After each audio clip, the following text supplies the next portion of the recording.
So you must be Ian. You're the model man. I am. Oh, pleased to meet you, Squire. Pleased to meet you too. So these are your models? Yes, these most of them. Most of them.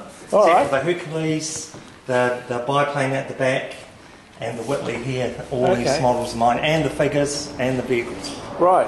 So you do a lot of research on them and all that sort of stuff, do you? Yes, I do. Greg contacts me. Yeah. And he says, I need a couple of New Zealand pilots that got the chop from the Battle of Britain, research them, and I research them, come up with the ones I think will suit, and then Greg will give me the okay or not, and then I go ahead and build the models. Right. Change the decals. And that's what's happened with these Spitfires, is it? Yes. This one here is TOJ, that's 92 Squadron. That is James Alfred Patterson. I wonder if people can read that. I hope they do. Yeah. He was a young 22-year-old. Right. Bailed out of his plane on fire during the Battle of Britain, with his clothes on fire, landed, went to hospital, discharged himself, went back to the squadron and was subsequently killed. Gee, okay. He had 3 kills of his own, and they reckon the main reason he was lost was due to the fact he couldn't turn his head due to his burns. Oh, right, yeah. The skin goes hard, doesn't it? Yeah, and he was. After his death, the British government gave him the MBE. Okay. So yeah, And what about this baby?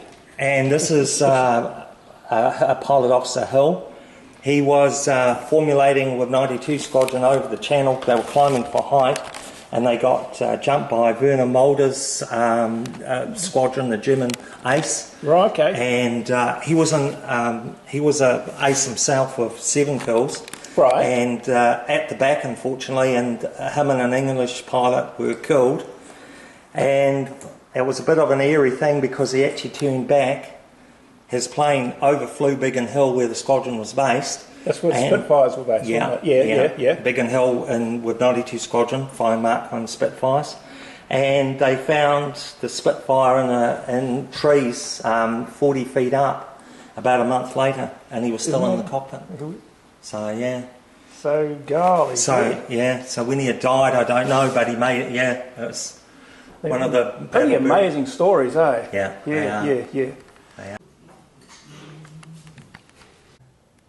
So this is where they are, but you'll have to search for the whole thing. Ohakea War Memorial Aviation Centre. Yeah.